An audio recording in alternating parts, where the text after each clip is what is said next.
Today we're thinking warmer weather. The Waupaca Book Fest is on the horizon. We have the details. We'll meet the newest member of the Waupaca Chamber staff and find out about some upcoming events. Spring is almost here. We're thinking about decorating the outside of our homes, and we've got some great plant ideas. And we'll learn about Fox Valley Tech's Spring Extravaganza. And of course, we have the Pet of the Month. I'm Joni Kern, and this is What's Happening Waupaca.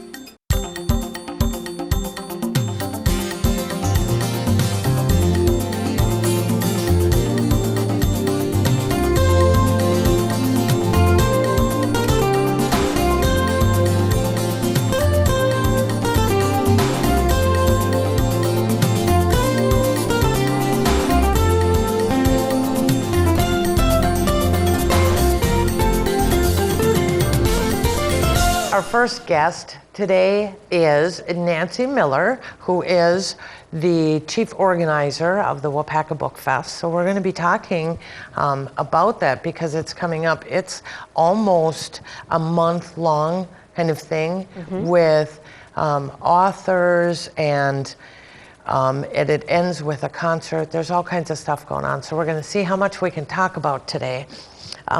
One of the interesting things, I think, is that the Book Fest incorporates all ages and all age range. Yes, it does. We have a picture book author who's also an illustrator. He is going to be talking not only with the little kids at the school, but he's going over to the high school to talk to the art students as well.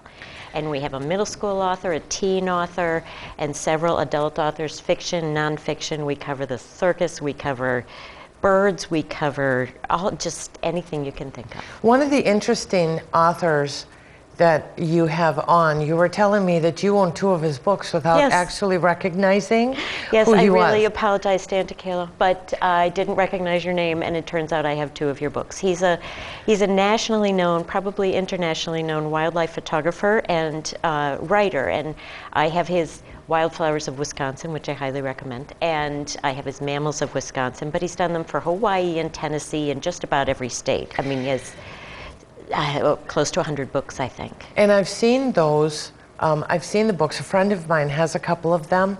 I have seen them, but I don't own them myself. But it's really interesting to look at because some of the plants that I have growing around my house are actually some of the wildflowers of Wisconsin when I think of them as just wasteful. Yes. And then you have Nicholas Butler. Yes. And the cool thing about him is that they are making a movie out of his book. They're saying they're making a movie. We are hoping that's true. He's been writing for a long time, but this is his first novel, but it's getting major national attention, and we're so excited. He was we were really hoping to get him, and we're really excited that he's coming. There will be an interview in the newspaper about him coming up soon. And that's exciting that the Book Fest is able to bring in authors that are really renowned for the work that they do. I mean, that's got to be particularly exciting. Well, our very first book festival, we had John Green, and he is so enormous right now, and he was on the cusp of that when we had him 5 years ago. So we like to say that, well, we get them when they're starting to rise, and then they just shoot off meteorically after that. So this all starts about March 16th. Yep. And then it culminates on the 16th, 17th, and 18th of April is when you have the big weekend, and you have workshops and writers' workshops. And then this ends on Saturday night with a concert at the Chain Barn Grill. Yes, it is. Yes. So we're very excited. That's the first time we've done that. We thought it would be a great way to sort of end everything. We'll probably make the band sing Paperback Writer or something to tie it in with the book festival. But we'll have a silent auction because we're all nonprofit. You already know the Chain Bar has great food, so it should be a lot of fun. So the silent auction actually is supporting the Waupaca Book Fest itself, not the Waupaca Library. Right. You are a division of, but not actually the library itself. We are technically a committee or a sub-board, if you will, of the Waupaca Library Foundation. And we're connected with the library, but we operate we operate in tandem with them. They are our host for almost all the events. So there's all kinds of exciting events, and the way that we can see exactly what is going on is by going to the Waupaca Library website, correct? The library website has a Waupaca Book Fest page, and we also have our own website, which is the waupacabookfestival.org. And all of our information is on there, and I'm constantly updating that as we get more news coming in. Well, thank you, Nancy, for coming and seeing us today. You're welcome. It is going to be a lot of fun to have a lot of authors and things for the entire family, including a search, find the hidden items in downtown Waupaca. So go to the website, check it all out, be involved with it. It's going to be a lot of fun. And we're planning on 60-degree weather. I'm just letting you know ahead of time. Hey, you know what? We will take that. Yeah. Next up, we are going to be talking to the newest member of the Waupaca Chamber of Commerce team, Mitch Swenson, about some events coming up.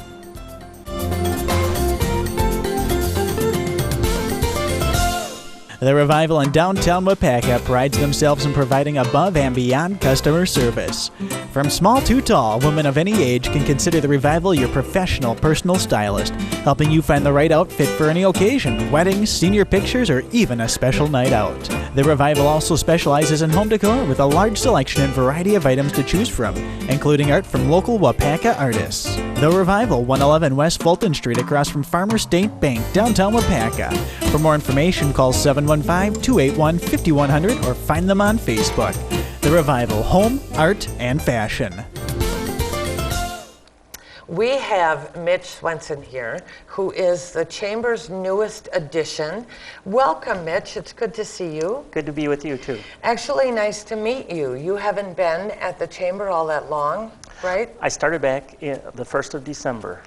Wow, you have been there. I must be behind the times.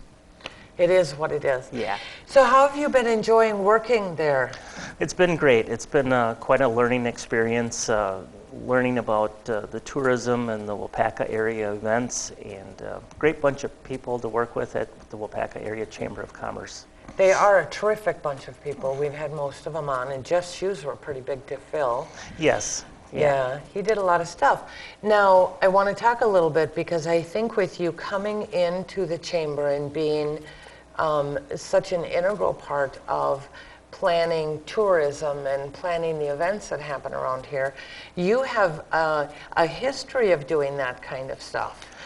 So you worked at the Iola Car Show, right? Yes, as their Public Relations and Marketing Director, and I've also been involved with a lot of community-related events, the Scandinavia Corn Roast for many years, and the Iola Vintage Military Show.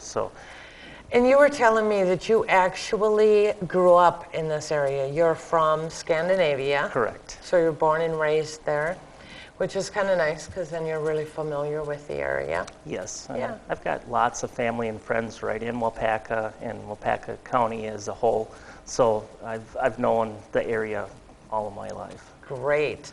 Now the first big event that you helped plan was the pond hockey. Right, yeah. So how was that for jumping in and getting your feet wet or frozen? One or the other, yeah. It went really good. Again, there was a great committee I worked with that are hockey-minded people. We pulled everything together. We ended up moving it from Shadow Lake to Mirror Lake last minute because of some ice and water issues on Shadow Lake. But it turned out great. We had 13 teams this year, so the event is growing. And they come from all over the place. Exactly. From what I've heard. So Exactly. It's a terrific event. So the next two big events that you're planning, and we're looking toward summer because we're a little chilly right now. It's cold weather here in Wisconsin. We certainly can be that. So Strawberry Fest is coming up in June. June 20th. So is there anything new and exciting we need to know about that? Well, it'll be, we're looking at entertainment right now and booking that. So, but there'll be the staples like the Strawberry Sally and Sam contest, the kids venue with the balloon jumping toys and things like that. All the vendors and artists on Main Street and such. And the strawberries. All the strawberries. You got to have the strawberries. And the strawberry eating, shortcake eating contest, yeah. Right. And then right after that is the hometown parade. Correct. July 4th, which is always a lot of fun. Yeah, and I know that Waupaca puts on one heck of a great parade. People are lined up, hours ahead of time, or put their lawn chairs on the sidewalk to get that front row seat. Right, yeah. So yeah, that is always a terrific time to be had by all, and we can look forward to the warmer weather and enjoying that. So something new with this year's parade is the Assembly of God Church is hosting a race, and they're going to actually race down Main Street, the parade route, right prior to the parade. So that'll be interesting. So we'll want to get there a little bit early so we can watch the race? Yes. Great. Mitch, it was wonderful meeting you. Good luck. I know the Chamber is a terrific place to work, and you are a welcome addition. Well, thank you very much. Talking to Mitch about the summer activities in Waupaca has really made me think of summer, but we have spring to come. And next on the show, we have Bonnie from Silvermist, who's going to show us some terrific things we can do to spruce up our yard and our patio for spring.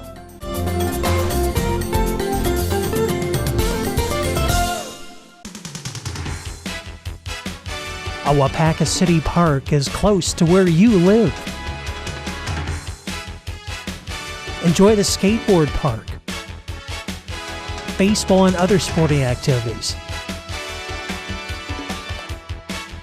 playgrounds galore, the South Park Beach, rent a shelter for your cookout or family gathering, enjoy fishing, picturesque views, relax with nature, hike the River Ridge Trail, and check out the community garden. Waupaca Parks, where nature, sports, friends, and family come to meet. Learn more about Waupaca Parks at waupacaparkandrec.com. If you'd like to be a guest on What's Happening Waupaca, contact Josh at 715-258-4405 or email jwerner@cityofwaupaca.org. Full details at wintvwaupaca.com. Our next guest today is Bonnie from the Silvermist Garden Center. Welcome, Bonnie. Thank you. This is really exciting because we're starting to get into that time of year where we're starting to itch to start to work on our lawns and start planting flowers and seeing some of that color. So you brought along some demonstrations and some plants. So first, let's talk about how you set up one of these big pots. Well, prior to coming, I had actually taken and filled the bottom half of the pots using just a little scrap plastic filler. You can use plastic bottles, old containers that you might have laying around the house, just to take up space. And what that taught me was I have always shied away from using the big pots because they're so heavy I can't move them. Yep. So this lightens, so putting plastic or even plastic bottles in the bottom will lighten it up a lot. Yep. So, okay, so then on top of the filler, you put in your soil. Yes, and you want to use a lightweight soilless mix. You don't want to go out and just dig in the garden and put heavy, soil that you would find in the ground. You want to have something light enough that the roots will properly root out into. Okay, and that's what the soil that I can purchase for those plants is specifically like a Miracle-Gro soil. Gotcha. Yep. So now we have these pots. You're actually going to get me with dirty hands, which is going to be kind of fun. But we have all of these little plants that come in. Now, how do I go about putting them into the soil so that I'm not ruining them? At this size, it's extremely easy to plant. It's just a matter of sticking 2 fingers in, making your little holes, tucking your plants in, and pinching around them. Okay, so how far apart do I want to put these? Does that depend on the plant? It does depend on the plant. Now with the one that you've got there, I was actually tucking 2 of them into the center to become a nice big full centerpiece. Okay, so I would use your other finger hole to put this in there. Yep. Do I have to go way below the soil level? Nope, you want to plant it at the soil that it's currently at. So if you take a look at this one here, I want to have this in the ground right to that soil level. Now somebody told me that I have to loosen up the roots. I don't have to do that? That depends on the plant when you buy it. Sometimes you'll get a plant that's root bound and you should loosen the roots. And other times you'll get ones that are just like this and there's no reason to loosen them up. It all depends on if those roots are circling in the pot or not. Oh, so I can tell by looking at them if I've got a ton of root growth, I need to break them up a little? You can tell even the difference between these two right here. The one is really, a little heavier rooted and the other one is not. Gotcha. This one's not quite needing to be broke up yet, but much more you would want to. Now you were telling me before we got started today that you have a couple of favorites when it comes to planting in the spring. So point out what your favorites are. I really like coleus. The foliage on them is just beautiful. They come in so many different colors. They're extremely low maintenance. And they'll take sun, they'll take shade. If they dry down too much, you water them, they'll bounce back. They're very forgiving. Oh yeah, that's the kind of plants I need at my house. Very forgiving. That's probably one of my favorites. Yeah? Yeah. And what's this one? That is a begonia. It is a shade-loving, very bright begonia. It is one that really brightens up that corner. Mixes well with chartreuse colors, such as this burlesque. The more color, the better. The more you can mix into that pot. Now, one of the things that I've always kind of wondered is when I'm planting, especially a bigger pot like this one here, can I pack them in to get the full growth, or should I make them a little sparser? You can pack them in if you are conscious enough about watering and fertilizing. It's a lot of plant going into that little pot, and if you're not properly watering them or fertilizing them often enough, they'll peter out on you. Is it going to affect how much they grow if they're all packed in nice and close? We've got such a short growing season here as it is. I say pack them in. July and August, pretty much. Now, you brought along actually some fertilizer because you said that when we buy the dirt that we use, the soil, that it isn't very well fertilized and it needs some help. Yeah, most potting soils, well not most, but some potting soils when you buy them, they have nothing in them. Some of them will have a fertilizer premixed into it, which is wonderful. The soils that I use actually have the fertilizer premixed in, as well as a soil moist retention agent, so that helps out in the summertime with watering. I also include a fungicide in some of my soils so that you don't have to worry about root rot on your plants. And then we also top dress with Osmocote, which is a slow release granular fertilizer. It is usually a 3 to 4 month feed for the plant material. I don't feel it's quite enough though. It's great to have it there for when you forget to fertilize, but I think you should also regularly use a liquid feed. Okay. At least once a week. So it is, so if I have a friend that gets these absolutely incredible plants, and mine don't do that. So I really need to fertilize more. And that's the key. It is. I fertilize no less than once a week. And if you do it 2 or 3 times a week, it won't hurt them. Wow. So you can't over fertilize? Now I wouldn't say that. You can over fertilize if you make your concentration too strong. Gotcha. You can burn the roots. But to do it regularly is not a problem as long as you're putting it on at the right rate. Great. So we've got all of these plants. You have all of these available at Silvermist as we get in. We've even got something that I know I can grow, which is a little tree that's made out of metal. I know that I can't kill this one. And we have some pictures that we're going to put on screen of what some of these are going to look like, or examples of what they'll look like. So they're great for small areas, small patios, and even large decks.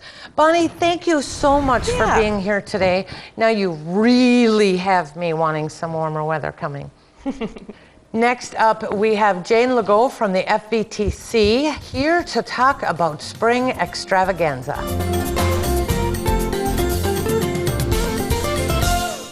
Like the City of Waupaca on Facebook. This is a great way to keep in touch with the City of Waupaca and communicate back to us. The City of Waupaca Facebook page keeps you informed about city services, upcoming events, alerts, helpful reminders, and even some nice pictures from around the city. Go ahead and like the City of Waupaca on Facebook. Find us at facebook.com/City of Waupaca. Our next guests this afternoon, or guests, are Jane and Jane from Fox Valley Tech. Isn't that easy for me? They are here. We have Spring Extravaganza coming up in April. Yes. And you guys are going to talk about the kinds of classes, because there's a total of 21 classes that are available that I can take part in that day. Yes. So let's start. I want to start with you, Jane, because this is called needle felting. Needle felting, and this is really neat what you're doing. So why don't you explain that to us? Needle felting is done mostly with wool, and you felt it down with a needle. You push it through, and instead of having to sew it down, it actually felts it together. And it is something that I use to make purses.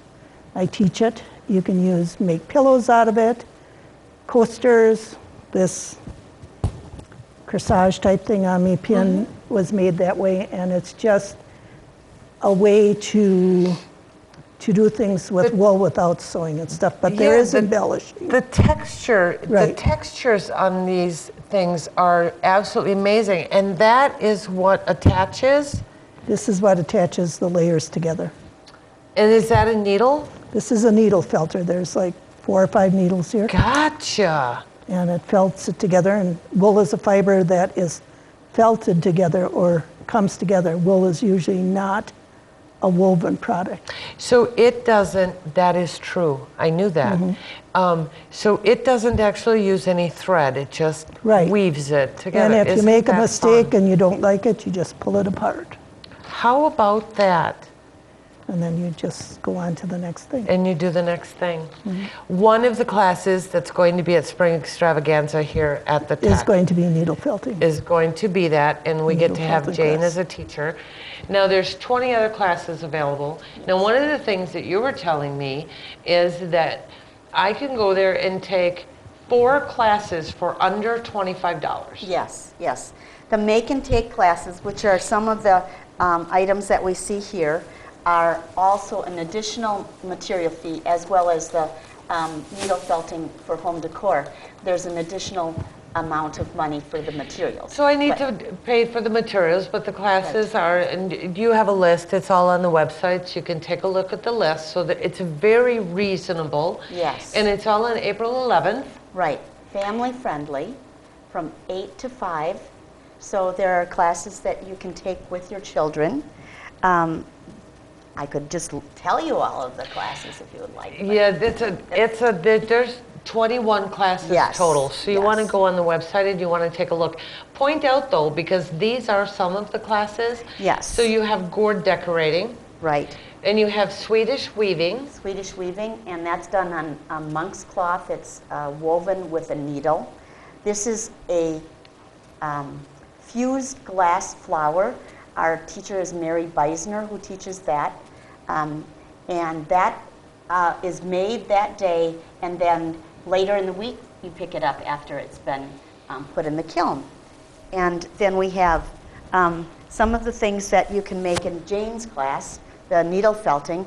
You have enough fabric that you could make a pillow top, probably one of these nice little pins, or this one happens to be a hair barrette, and coasters. So you could probably make at least 2 of these things.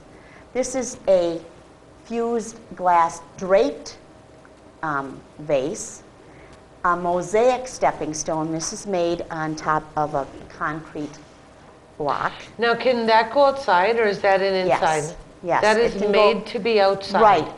It's usually recommended that you take it in the winter time because of the heaving and so forth. But this is made not necessarily to be kept in the ground winter and spring, but certainly to be left outside in the spring, yes, and in the summer. That's great. So we have lots of things to do, as well as a basic electricity class. We have a class in taking your bicycle. Yeah, I saw the bicycle repair class on the list as well. Right. So there's a little bit of something for everyone Yes. there. Some of it is just really good, usable. You've got a couple of gardening classes of types Yes. going on. Lots of that So, kind of stuff. yeah, you're going to have all kinds of stuff going on all that day. April 11th from 8 until 5, and it's family friendly and very affordable. So Right. thank you to both of you Thank you. for Thank taking the time to come in today and talk to us. And we'll look forward to seeing you at Fox Valley Tech. Great, thank you. Thanks.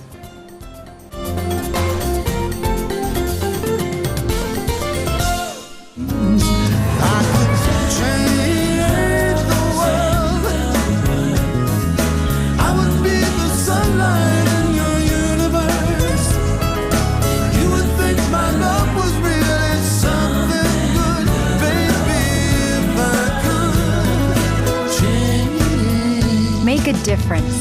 Pass it on. A message from the Foundation for a Better Life.